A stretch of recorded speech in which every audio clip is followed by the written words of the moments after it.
that we'll explain as we go through this whole Cambium College process is to get that application that's far away from you geographically to you and your local device so that you can use it and enjoy it. Next one, please, Ray. So this is just to kind of drive this point home, because sometimes when you look at more of the detail of how computer networks work, and it's very easy to get lost in the detail, and sometimes it can seem that you're doing things just to do them or because you have the technology to do so. But it's always worth remembering that these three blocks are really the only point of the network. The whole point of the network is to connect these two on the left and right to each other. So I just wanted to emphasize that here so everyone's on the same page with that. Next one, please, Ray. So, we talk about computer networks, and I'm sure, again, this won't be news to many of you, but, a various wide range of technologies can be used to construct computer networks as we know them today. It's very easy to break these two into two distinct camps for our purposes, which would be wired and wireless technologies. I'm sure that basically everyone here is familiar with Wi-Fi on some level, probably LTE and Bluetooth as well, and some of you probably also familiar with Ethernet if you've plugged in like a desktop PC or a smart TV or an internet router or anything like that lately. But just to break those two into two separate camps. So these, even though they're wired and wireless, depending on whether you need to have your phone be moving around, obviously that's not going to work very well if you have to have a wired connection to it. But fundamentally, whether it's wired or wireless, a computer networking technology is still just trying to achieve that same basic aim. It's still just trying to get an application to the user, essentially, regardless of how it does it. That's its goal. Alex, we did have one question come in, and could you just define what Wi-Fi and LTE are? Sure. So Wi-Fi stands for wireless fidelity. It's essentially a short-range wireless communications technology. I'm sure all of you have a Wi-Fi router in your home. This is how you're probably listening to me tell you about it at the moment. It would be typically how people inside a home would access the internet. LTE stands for long-term evolution, and it's essentially the most recent cellular technology. If you think about more outdoor-focused and much longer range wireless connections, so those would be from the likes of AT&T and Verizon, for example. So whilst Wi-Fi would typically be inside your home, and you would use your, perhaps for instance, your Comcast cable connection and have a Wi-Fi router on that, which lets you access the internet. LTE would be, what you would subscribe to on on your mobile phone to the likes of AT&T or Sprint or Verizon for kind of outdoor use and use when you're going around. Does that make sense? Yes, thank you very much. Oh, sorry, this is the next one, isn't it? Yeah, so I wanted to bring up the topic of network topologies here. So really a topology in computer networking defines how a network is logically and then also sometimes physically structured. And I've got some examples of this in a moment, but basically some very popular network topologies that you will run into throughout learning about networks, and if you ever install a network yourself or just trying to decide which is the right way to go with a network design. These are some of the ones that you'll run into. For instance, a bus topology, hub and spoke topology, also known as a star, and it will become clear why it's a star when you see the picture. Excuse me, a line topology, a mesh. You can get full and partial mesh. Again, I'll show that in a moment, but that will become clear when you see the picture. And tree topology. So network topology is very important because it really defines, I suppose, how the network really passes data between its constituent parts, if you see what I mean. This will become more obvious if you can go to the next slide, please, Ray. So in all of these diagrams, basically the green lines are, if you will, the network infrastructure, if you will, and then the green circles with the black outlines are end devices. So think of, say, the top circles as, for instance, desktop computers, and maybe the bottom ones are smartphones, and then they're all connected together by this green network topology, essentially.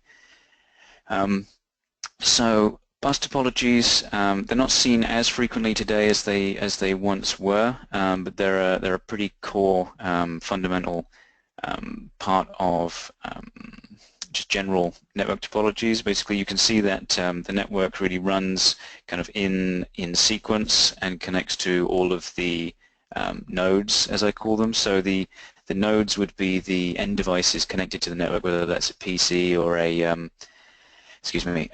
you know, a smartphone, anything like that. So for the purpose of this, think of those as network nodes, and then think of the parts of the network that connect those nodes to each other as the network infrastructure.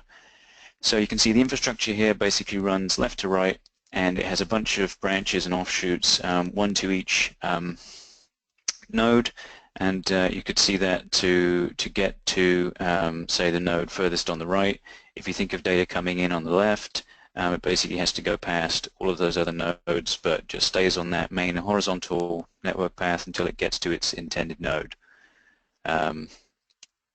Yeah, so if you want to go to the next one, Ray, these make more sense when you, sorry.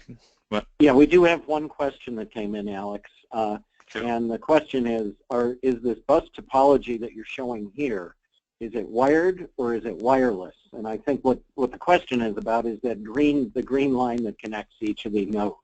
Is that wired or wireless? So that's a very good point. So really, these could be either wired or wireless. I would say for the bus topology in particular, it's much more likely to be a wired connection, because where the bus topology typically comes in is for some older networking technologies where this horizontal green line would be a single strand of copper cable, essentially, and then to connect each you know, PC or printer or whatever the node is to that, you would physically connect a kind of smaller branch off cable into that main cable, and then you know they start to split off into the different you know, into the different vertical lines that you see here. So this one is more specific to wired, but there are many examples in the following topologies where they could be either wired or wireless, and I'll explain those as we go through. Does that answer the question? Yeah, there is one follow-up question to that. One person is asking, can you give one example of where you would commonly find a bus topology today?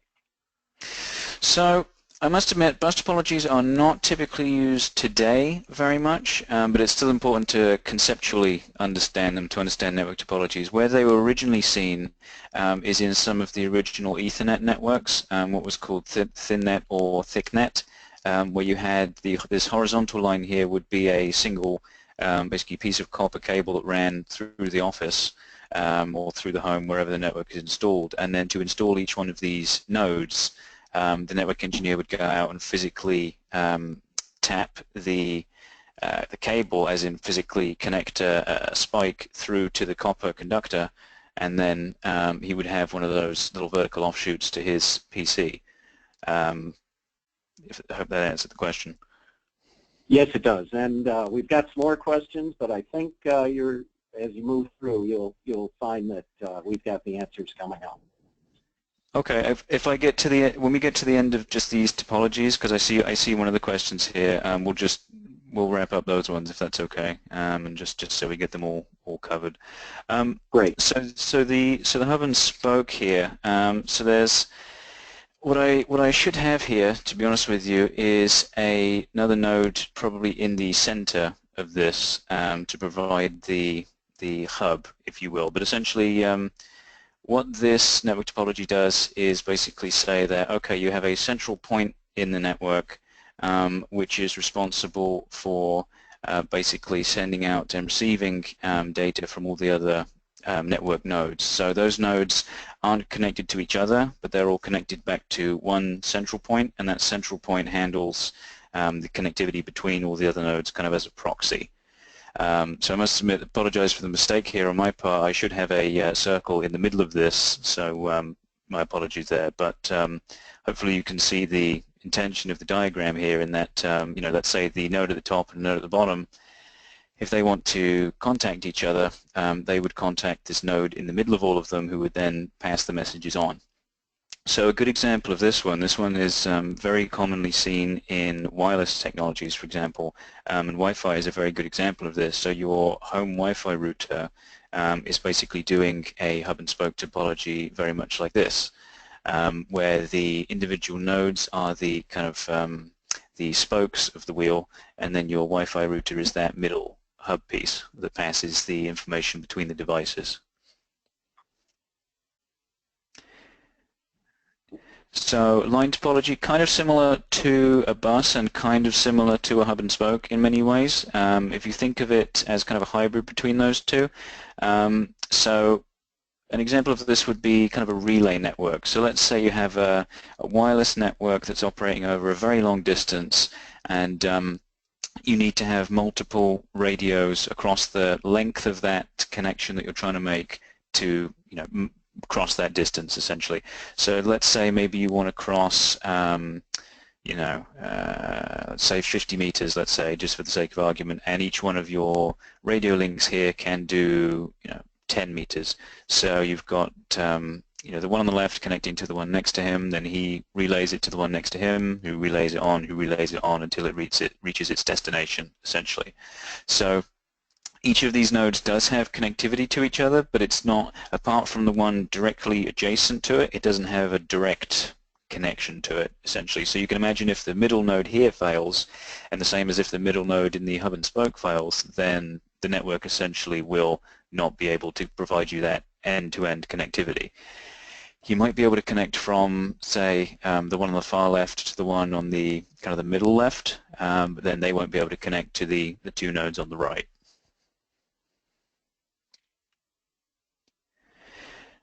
So yeah, mesh topologies are interesting. So what I've tried to illustrate here is both a full mesh on the right, where each node is connected to every other node, and a partial mesh on the left, where so if you look at on the diagram on the left, the node on the right-hand side of that left diagram, he can connect to all the other nodes in the network, but only by using the bottom node there as a proxy to get to the other two.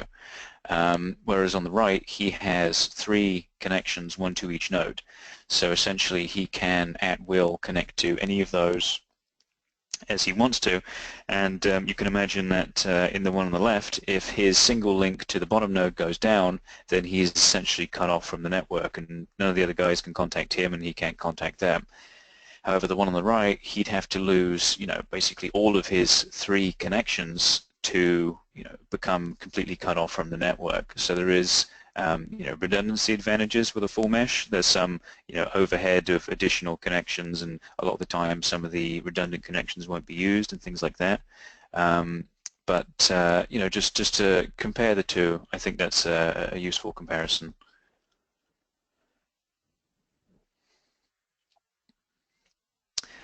So just, I think this is the last one I have here. So this is just a tree topology, essentially. You can see at the bottom, the node at the bottom is basically the root of the tree, if you will, and then it branches off into, many more, basically almost mini networks when it gets big enough, in the sense that, you can see how if you built this up a few more levels, it would start to look like a tree branching out in various different directions. And then that's, it's an interesting topology, because the number of branches in a given section may not be completely the same between left and right. For example, on this part we've got one more connection on the left-hand side of the tree than we do on the right, and you could have vastly different networks all connecting back to a central point. So the tree topology is kind of interesting. I would say of all of these topologies, probably the one, particularly in wireless networks, that you're going to run into most often is probably the hub and spoke topology that we talked about, simply because that is more commonly used for some of the most popular wireless technologies. So I just wanted to cover the question here about the ring topology. Ray, did you want to read that one out, or do you Yes. want me to do it? No, I'll get it, Alex. The question is there also a ring topology, or is the token ring setup considered a different networking system? So I like this question. So a ring topology is definitely a network topology. Bear in mind, I by no means covered all the network topologies in this. And if you start to get into very specific, different types of individual network topologies, like there's multitude of different flavors of the tree topology alone, for example. Token ring itself is a set of networking technologies that basically fulfill the role of Ethernet in that they are a wired networking technology. It's basically an alternative to the Ethernet protocol set that we find very commonly in things like desktop PCs, PlayStation 4s, things like that. It uses a ring topology basically in its design, but you can have networks, whether wired or wireless, that aren't using token ring as a technology, but that are still using a ring logical network topology. So I think it's helpful to separate those two a little bit. So token ring always uses a ring topology, but you can get ring topologies that are made up with technologies that aren't token ring. Does that make sense? Great. We do have one question, one clarification question about the mesh network. And the question is, I'll bring up the mesh network images again. Can you please quickly restate which mesh was full and which mesh was partial? Sure. So the one on the left is a partial mesh because not all the nodes have connections to all the other nodes. You can see the on the left diagram that rightmost network node kind of out on his own there only has a connection to the bottom node. You can see on the one on the right that he has a connection to all three nodes, and all three nodes have a connection to all the other nodes essentially. So hopefully that clears that one up. Great, thank you very much, Alex, and thank you everybody for asking the questions. It really just makes the presentation much more relevant when we can be sure that we're getting to what you want to know. Alex, I think that's all the questions we have about the topologies. How about if we move on? Okay, sure.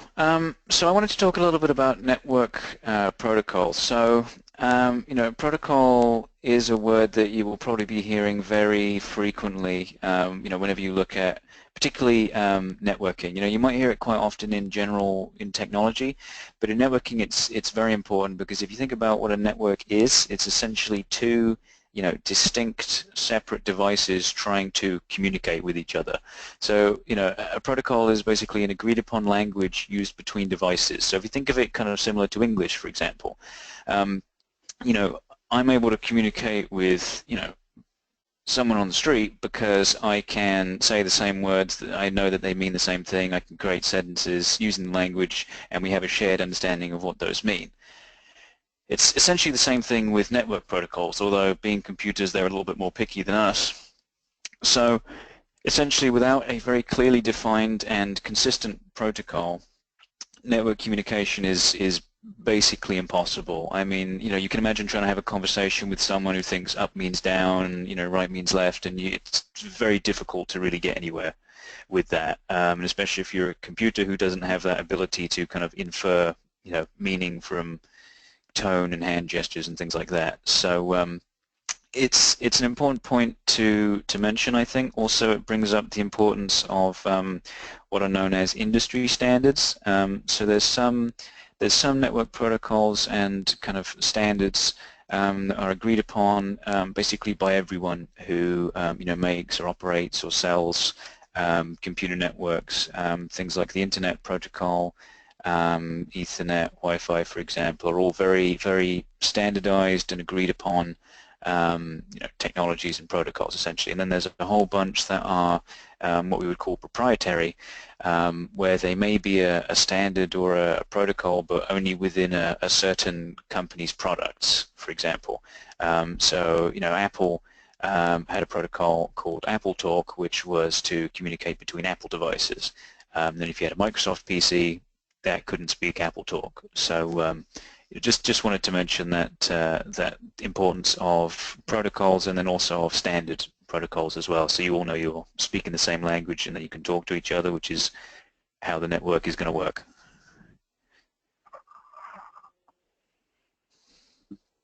So on the network protocols, so there's a very commonly used model that's very helpful to understand how basically network devices and networks in general are structured, and then how they work.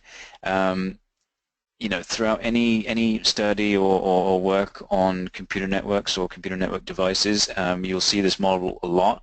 It was one of the things that I spent a lot of time making sure that I could basically memorize and jump to at any point that I needed to, because it really helps you understand things very easily when it comes to network technology.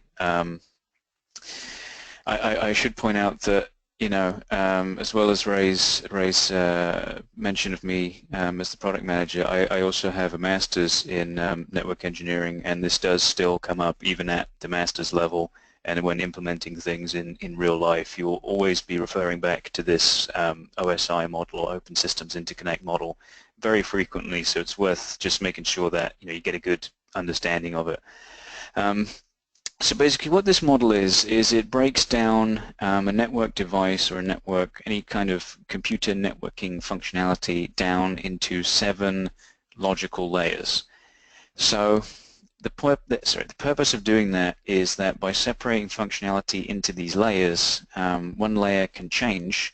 For instance, I'll get to an example of this in a moment, but it's very useful to be able to change different layers in this OSI model kind of stack of 7 layers without having to change any of the others. And I'll show the actually I'll show it now. Actually, could you skip to the next one, please, Ray?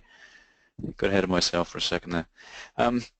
So this is the OSI model. Don't worry too much at the moment about memorizing all these words, but if you think about the example of why this is an important capability to have, that separation of functionality into 7 different layers. So if you think about, for instance, the physical layer. So an example of something at the physical layer would be, is it a wireless network or is it a wired network, right? So it might be surprising to find out that because it's organized in this way, what the model lets you do is basically switch out your wired network that maybe you were using as your primary network connection on your desktop PC 10 years ago to Wi-Fi on your smartphone today. So you've gone from wired to wireless, and you don't need to change any of these other layers at all. So you don't need to change the network protocols at the higher levels. You don't need to change the software application.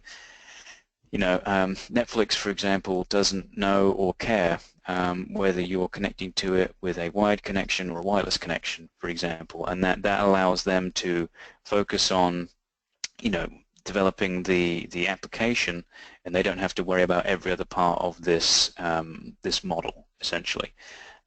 So kind of going at it from the bottom up, so layer 1 is the physical layer. So this is the actual physical data transmission medium, as we would call it.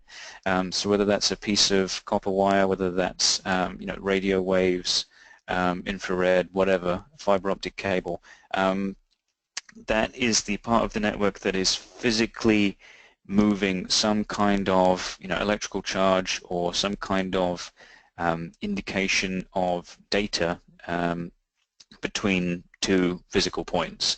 So for instance, take a wired network. This would take the shape of a copper cable connecting, say, 2 PCs together, and then representing data being sent between those 2 PCs by using a series of electrical impulses on that cable. Excuse me, just give me 2 seconds. So that's layer one. Layer two, I'll kind of skip to these a little bit because it's a little bit too much detail, I think, to go in at the moment, and this will make a bit more sense when we go into some of the later sessions. But layers 2, 3, and 4 are basically concerned with making sure that you're talking to the right end device. You're talking to the right, basically make sure you're talking to the person who you think you're talking to. Making sure that the data you're trying to send is delivered to the right person, and then also making sure that it's delivered reliably. So that's really 2, 3, and 4. And then 5, 6, and 7, you'll notice that they're slightly different colors. Layers 4, 3, 2, and 1 are typically called the network layers. The ones above that would be typically referred to as the application layers. So a lot of the time as a network engineer or someone building networks, often your ability to interact with things is often limited to 4, 3, 2, and 1. And then the people creating applications such as streaming video services and things like that would typically be interacting with 7, 6, and 5. Hopefully that made some kind of sense. Well, but let me just try and clarify. So right now, we are all on a network listening to this webinar that you're delivering. And if I understand correctly, what you're saying is that layers 5, 6, and 7, that's the application, the presentation, and the session, would be the actual software that we're seeing on the screen. Mm-hmm. And then the transport, network, data link, and the physical are all exactly how we are getting to that connection. Whether I'm sure there's some people that are over a wired connection right now. Mm-hmm. I personally am wireless, but because the transport, network, and the data link are all very common, the physical can be very different for each one of us. Is that a good way to look at it? That is a very good summary. That is basically entirely correct, and I really like the example of using the the webinar that we're doing right now as the example. So you're entirely right. This GoToWebinar software setup would be 7, 6, and 5, and then the rest of the layers 4, 3, 2, and 1 are really how we're able to access the webinar. Good. Well, then let's try for the next slide. Sure. So I wanted to talk a little bit about just the internet in general. So this may seem obvious once you see them broken apart, but the internet stands for internetwork. So it's really a network of networks. It's a large system of a large number of interconnected networks. So I bring this up because often people think that the internet is this one big network, or it's this one kind of amorphous thing that just lets you connect across the world, and it's really not. It's kind of an interesting beast in that it is formed really by the sum of all the networks that are trying to connect to each other. So for instance, your home network may not be part of the internet, but if you connect to the internet through, say, Comcast, for example, Comcast's network is a part of the internet, and then they connect to other networks to allow you to basically access anything in the world online. This will make more sense if you go to the next one, please, Ray. Sure. Probably should have put these on the same one, but so really to make that internet work, if you think of that network, internet rather as basically let's say 10 big networks that all need to connect to each other to make the internet actually exist. Basically how that works is, so let's say AT&T has a network and Verizon has a network.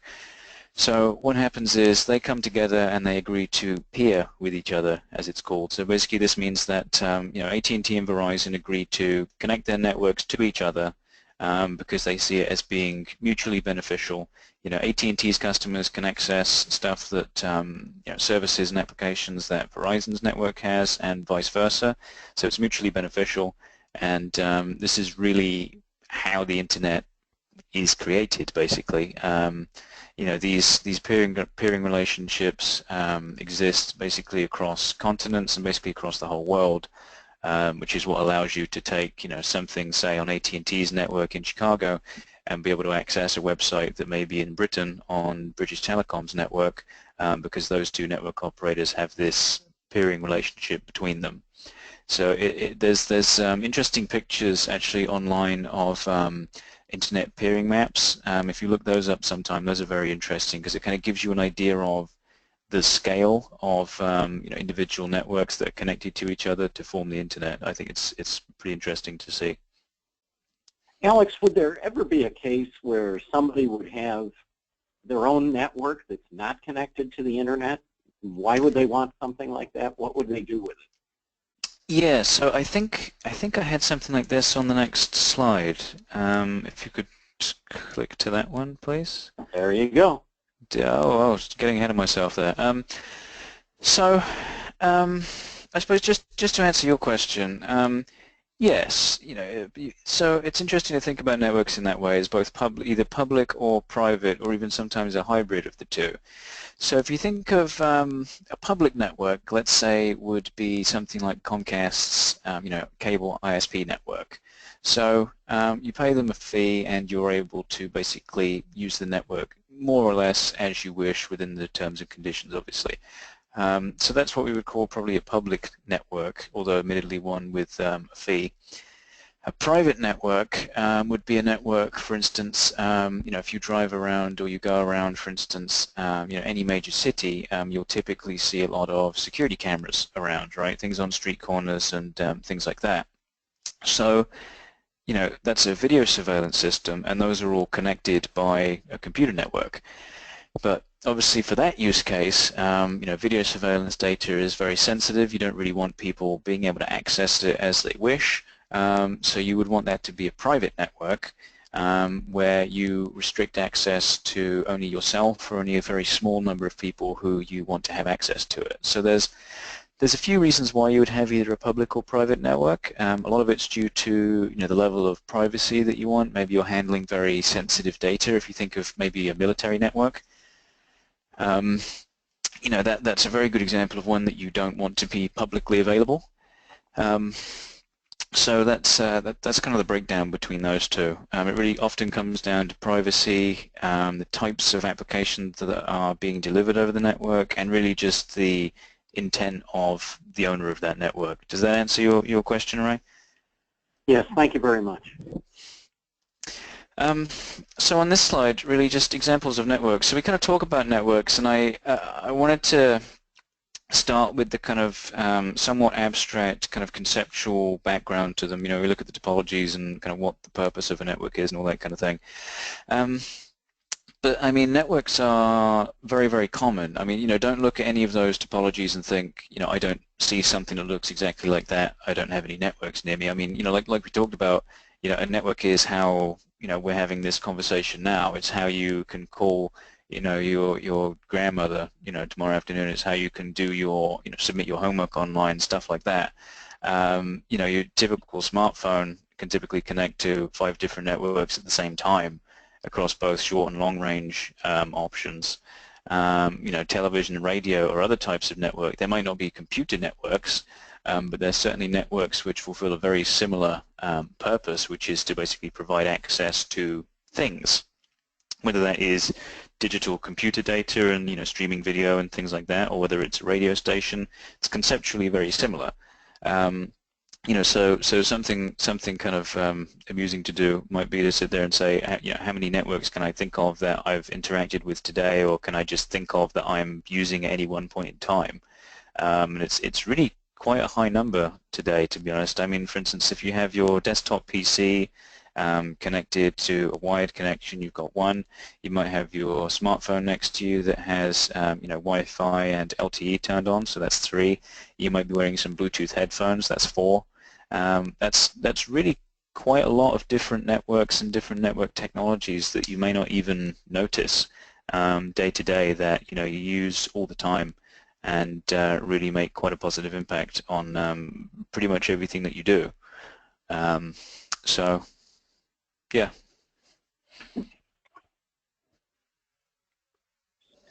Okay, well, I think that's, thank you very much, Alex. What I'd like to do now is just open it up to any of the people in the audience. If you have any questions about networking, or any questions about Alex and his background, now is the time that you can just type in your question into the dialog box, and we will go ahead and address each one of those.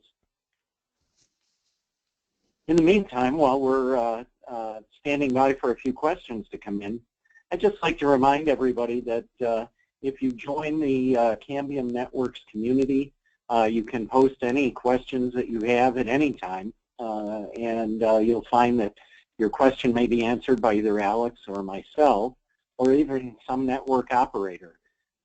The community is actually a very good way where you can start to meet network operators from around the world, ask technical questions, watch any of the webinars that are there. And I'd encourage each of you to take a few minutes and go ahead and get to know a little bit about the technology more by asking questions and interacting rather than having a large textbook in front of you all the time. Okay, we do have one question in the queue here, Alex, and I hope you're ready. I knew this would be about the OSI model. The question is, will we go into more depth with the OSI model, for example, layer 2 switches or layer 3 routers? Yes, definitely. Please, if you're a bit more familiar with network technology, and you probably are based on the fact that you can say layer 2 switches and layer 3 routers, don't be put off at all by the fact that this one is perhaps a bit more introductory than you may have been expecting. It's kind of difficult at the start of one of these long courses to really gauge the level at which everyone's at. So hopefully this catches more people up to a common baseline, and then absolutely we go into more detail as we go through. So don't worry about that at all. Oh, and absolutely, as we start to get into the applications discussions, there's going to be an awful lot there where you'll be able to really visualize it. One question also just came in: where can I get the recording of this webinar? We are recording the webinar right now, and tomorrow morning it will be on the Cambium community under the Cambium College and Foundation 01. We'll actually post the recording right there. And that's also an opportunity where you can post any questions that you have. Okay, let's see. Alex, we do have one question here, and they are starting to come in fast and furious. I'm just trying to hold on to one here.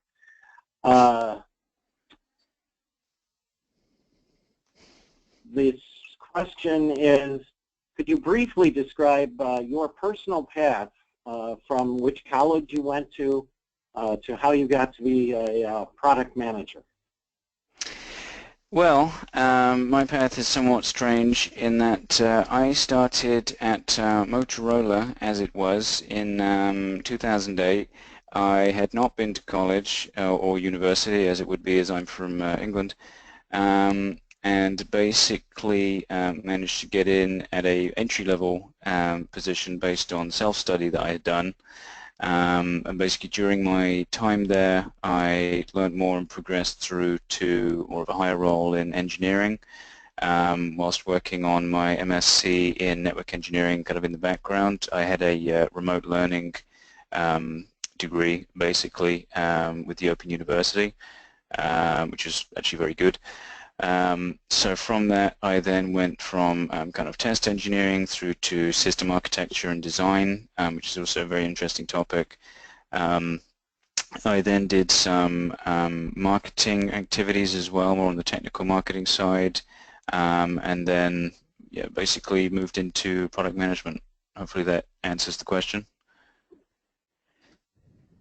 Great, thanks. And one of our member of our audience asked for the URL for the community. That is community.cambiumnetwork.com. And I think there is a banner ad right there that says you can go straight to the community for the area for Cambium College. And you'll be able to find all the different sessions there. We did have one other clarification question, Alex, and that is, how does a star network differ from a mesh network?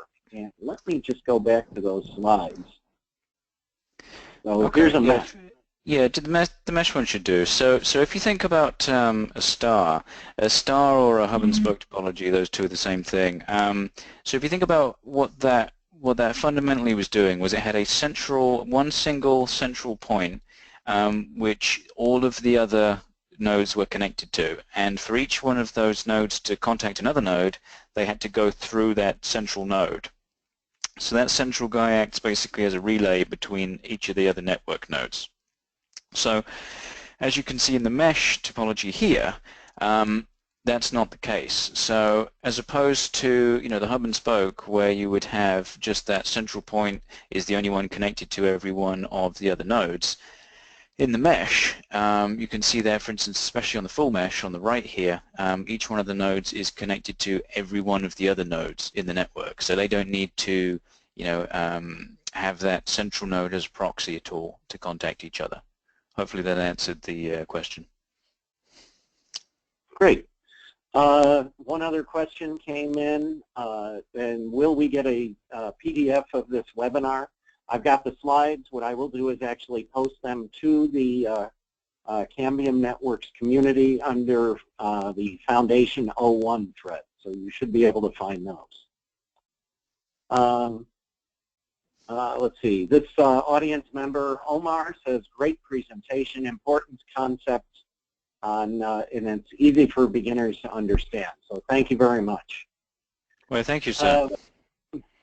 We do have this question that just came in from Laura. It says, can you give an example of an OSI model layer changing?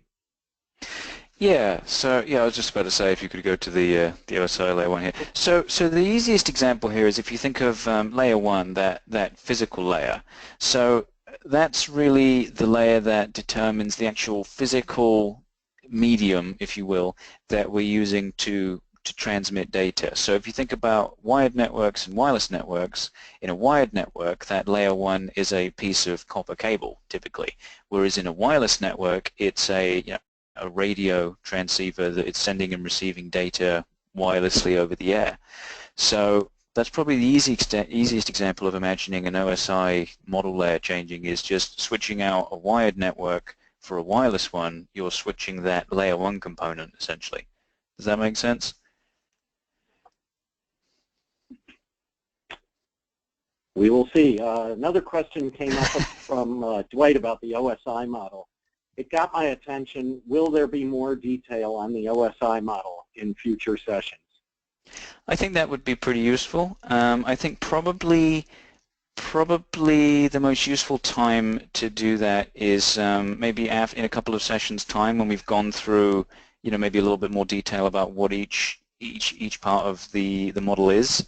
I didn't go into a lot of detail on it here because I was concerned that it would kind of it would kind of be overload at this point. But yeah, we can certainly go back to it and give you a lot more detail on that because, as I say, it is something you will come back to all the time. And the reason why this model is so useful and why it's persisted for decades at this point is because when a new technology or a new application or whatever it is comes along, all you have to do to understand it really in terms of its fit in terms of a computer network or a computer device is to look at this model and go, okay, it's in let's say layers 3 and 2, so I know exactly what parts it affects and what parts it doesn't affect, and that really does help you understand its impact. So yeah, we can definitely go back to the OSI model. Okay, great, thank you. And the one question we had is, will the recording include the slides as well? And yes, the recording is just like a streaming video, and that will be posted to the community tomorrow. Here's an interesting question for you. How did you start your career in wireless technology? Is that what you always wanted to do? So I wanted to be involved in network technology, wired or wireless, really. So really, when the opportunity came up to apply at a company that was kind of at the forefront of developing wireless computer networking technology, I jumped on it pretty much. I was always pretty interested in network design, network theory, network architecture, topics like that. So really, yeah. I mean, I was looking around for things like network engineering, whether that's kind of a network support or network design, just basically anything around networking at the time. And the opportunity came up to be basically a test engineer for wireless networking equipment that we make here at Cambium, and so I applied and went from there. Great. And another follow-on question, Alex, is how much has networking theory changed over the last 20 years? So it's interesting because theory, I would say, has not really changed to a fundamental degree at all in the past 20 years. If you look at particularly network theory, and then branching out into some of the much more in-depth mathematical arms of that, a lot of that was done kind of earlier in the 20th century by some of the kind of foundational computer scientists and some of the guys who worked on network information theory, Elgamal, stuff like that. The actual underlying theory, I would say, has not really substantially changed in quite a while because they did a lot of very solid foundational work. Information theory is also worth looking into if you're interested in that level of the theoretical underpinnings, which covers things like what is the actual Claude Shannon, for example, is a very noteworthy scientist and mathematician in information theory, and defined basically the limit of useful information that you can carry in a given amount of space or time, for example. So that was really all done earlier in the 20th century, and in terms of fundamental changes to the theory or the mathematics, not a great deal, to be honest with you. There's additional technologies and things that have been built on top of that theory that definitely show a lot of evolution over recent years, particularly in wireless communications. But those fundamental parts of for instance, network topologies or network information theory or graph theory, those haven't really seen a dramatic shake-up for a number of years. Thank you. And I think we have one other question here that may be more relevant in one of our future sessions. And that is, what is the difference between full duplex and half duplex? Okay. So in a full duplex, sorry, let me start with half duplex. That's probably easier. So in a half duplex system, you cannot send data at the same time as you're receiving data. A good example of this is Wi-Fi, for example, where you cannot send and receive data at the same time. It may seem like you're doing so because it switches very quickly between sending and receiving data, but actually it's sending and then it's waiting, receiving, then it's sending, then it's waiting. Full duplex, on the other hand, allows you to do exactly what you expect, transmit and receive data at the same amount of time concurrently. So probably, and that's for maybe folks where that's a completely new idea. Right now, as we're talking with each other, this is ideally a half duplex system where I'm talking and you're listening, then you talk and then I listen. Yeah. Unless you're having a conversation with me and I start talking over you, then it's becoming full duplex at that point. Exactly. We were just about to run into that as I talked over you a little bit. Here's a question about the mechanics of Cambium College. When and where will we take the test for this? Always good to look ahead. We will have a 50-question multiple choice test, and that'll be available starting in early November through the end of December. So you'll have probably 6 weeks to take it. And it certainly won't take that long to go through the test. It'll just be 50 multiple choice questions. And the idea here is just to check for understanding. We're not trying to catch anybody on anything. For those students or for those people who take the exam and pass with 80% or higher, It is Cambium's recognition to you that we will actually give you a high-capacity Wi-Fi access point that hopefully after the entire sessions you'll know a lot more about what it is than if you got it today. So there will be more details coming up about the test. There's no charge for the test at all, and there's certainly no charge if you win the if you earn the Wi-Fi access. Mm-hmm. We do have one last question that because I know time is running short, and this is one really about operating systems. And the question comes from Joshua. So Apple devices use their own language, and Windows, Linux use their own language. Can you touch upon how these devices with different systems are able to communicate across networks or the world to each other, and maybe some of the devices and switches involved in making this work successful? So I'm really glad you brought this up, because I think I may have introduced a little bit of confusion when I mentioned the Apple Talk protocol as an example of a proprietary protocol. So that's just used for some Apple-specific, just local device file discovery type communication. For your computer to say, access this webinar, for example, whether that's PC, Mac, Linux, whatever, the one that's very crucial for that are, if you look at this OSI model in particular, the ones that need to be consistent for that to happen are layers 3 and 4. You'll notice 3 is known as the network layer. So the intent of layer 3 and the most popular layer 3 protocol, and we'll get to more detail on this one in a future session, is IP, or the Internet Protocol. If you've ever typed in an IP address for setting up a phone or accessing a game server or whatever, that's what this is. It's an Internet Protocol address. So unlike the 2 layers below it, at the network layer, the intention is that every device on the Internet essentially has a unique layer 3 address, if you will. And to connect to each other, they all use that same layer 3 protocol, IP, and they use that unique address. So I know I'm only going to talk to, Joshua in, Chicago, let's say, and I know it's him because he's got that unique layer 3 address.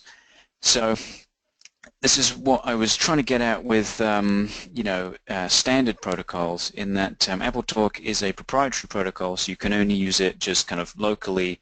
Let's say you connect your iPhone to your Mac over your local network. That would be an example of Apple Talk or another proprietary protocol. But to connect, say, across the Internet, you really need to be using an industry standard protocol, such as IP, to do that. And then once you're doing that, it doesn't matter whether it's Apple, Windows, Linux, Android, whatever. As long as they're all using that same protocol, they don't need to, translate between different languages or any of that. So hopefully that answers your question. Great. We do have a number of questions coming up about applications. We're already at the hour, so let me just have, we'll just queue up one more question, and then I'll stay online and we can answer the rest of them that are in the queue. The question comes from John. What might be the link connection or noticeable transition from the bottom layers of the transport into those top layers where you go into the session layer? I see. So you're asking about basically the interconnections between the layers, right? Yes, sir. So there's, and it gets into an incredibly long, detailed specification that I won't overwhelm you with at this point, but basically there are defined interfaces, if you will, between each one of these layers. So particularly for your question about, say, let's say you receive data. So when you receive data, let's say you're receiving a video file, right? So you kind of go up the model if you're receiving data, and you go down the model if you're sending data. So let's say we're receiving some data. So first we receive those electrical impulses on the copper cable. That's layer 1, right? We've got the physical indication of the data signal. Layer 2, we'll go into a bit more detail about what specifically Layer 2 is, but basically from layers 2 and 3, we figure out if it's addressed to us, and, if we're the intended recipient. If we are, we pass it up to Layer 4. Layer 4 basically intends to make sure that it is reliably delivered, so Layer 4 says yes, this was delivered without any errors or missed data. And then at that point, the network kind of shell, if you will, of that application data is essentially stripped away, and then the data it was holding, which then goes into the session, presentation, and application layers, is passed up to that software application at the session layer, which passes it up to Layer 6 to Layer 7. Hopefully that answers your question. Great. Thank you very much, Alex. Thank you, everybody, for joining us. We will be back in 2 weeks where we'll talk about more of the foundations. If you do have additional questions that come up or other comments or feedback, please go visit the community at community.cambiumnetworks.com and go to Cambium College, and there you will find tomorrow morning we will have the video recording up of this session. We will also have the PDF slides available for you to download. And Alex and I will be there to answer any of your questions. I'd like to thank everybody for joining us, and special thank you to you, Alex, for kicking this off, and we look forward to seeing everybody in a future session. Thank you. Thank you to everyone for listening to me.